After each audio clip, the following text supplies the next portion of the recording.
Hey everyone, my name is Percy Jules and today I'd like to talk a little bit about insert effects and send effects in Studio One, but actually this is basically the same for any type of DAW you use. It's pretty universal. So what are insert effects? What are send effects? What's the difference and when would you use which? Now, best way to explain is by example, so let's take a look at Studio One. Now, as you can see, I've just created a little loop here, and yes, okay, I will let you listen to it. So let's do that first and let's go.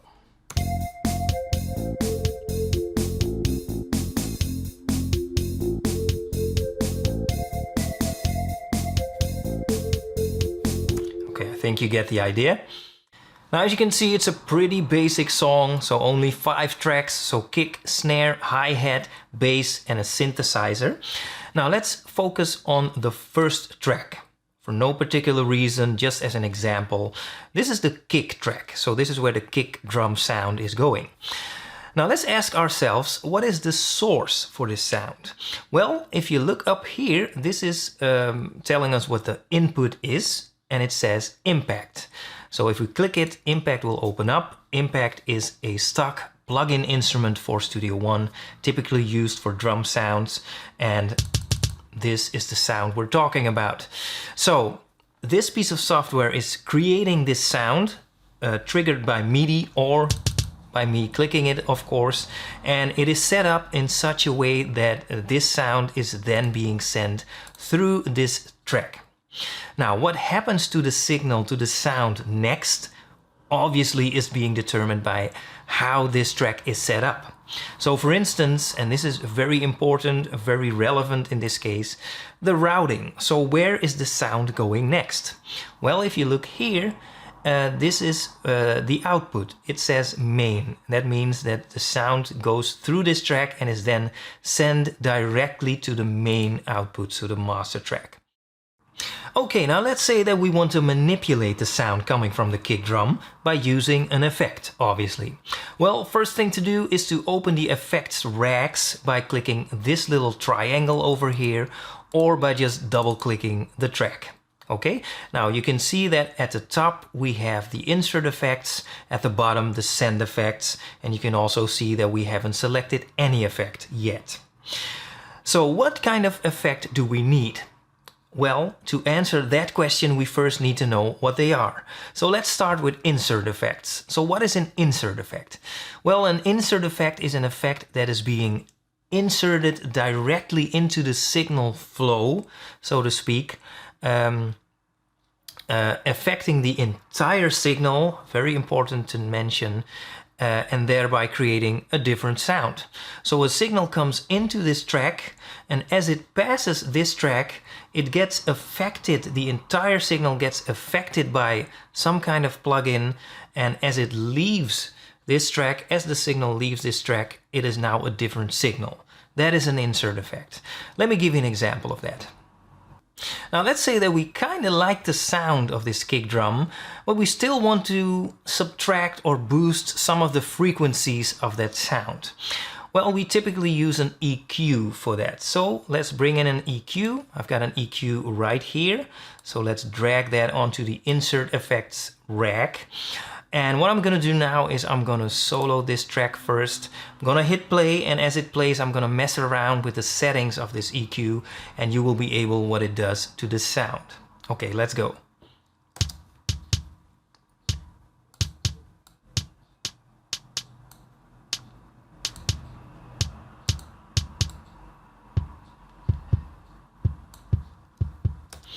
Okay, you can clearly hear that the entire signal is being affected by this plugin, this EQ. So that is what an insert effect does. Okay, now let's talk about send effects for a second. Now imagine the same routing as I just talked about earlier. So a sound gets created by impact, in this case, is being sent through this track, and at the end the signal is being sent from this track straight to the master track, in this case. Imagine that routing, only now, before the signal gets sent from this track to the master track, a copy of that sound is created. That copy is being sent somewhere else, so that copy can be processed differently. And further on in the mix, both signals, so the original signal and the copy, are being joined back together, thereby creating a certain effect. Important to note is that, as I mentioned, the original signal, so the main signal, so to speak, is still intact, is still the same, only further on in the mix, something is being added to it. That is the basic principle of a send effect. Let me give you an example of that. Okay, now let's say that we want to add some kind of reverb to the sound. Okay, now let's first find a reverb. I've got a reverb right here, and we want to set it up as a send effect. We can also set it up as an insert effect, by the way, but as we've learned, that will affect the entire signal, and in this case we don't want that. We want to set it up as a send effect. Okay, now there are different ways of setting up a send effect. We can drag and drop, for instance, but we can also click this little symbol right here, this little plus sign. So let's do that. Let's click that, and now you can see that we have different options of where to send the signal to. So here at the top you can see that we can send it to already existing channels. So for this tutorial I've created a bus channel, so test bus 1. I've also created an FX channel. And also, as you can see, we can also send it straight to the master track. Don't know exactly why you would want to do that, but anyway, you can. And undoubtedly there is someone out there who considers this useful, so you can. Okay, now at the bottom you can see you can also create channels, so you can add a bus channel and you can also add an effects channel. So let's choose that one, and as I click that, the first thing you'll see is a visual representation on this track that in fact there is a send effect going on. You can see the name of the track, it is being sent to FX1.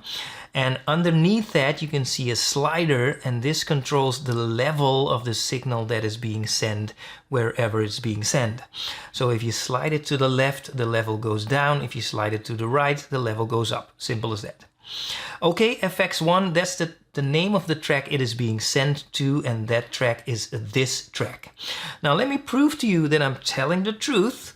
So let me change the name of this track, and let's change it to Dog. I don't know. So Dog, and as I press enter, you can see the name of the track has changed, but also over here, the name has changed. Hey, I'm telling the truth, man. Okay, so now on this track, we can now bring in that reverb, so we can add it as an effect on this track, an insert effect, in fact.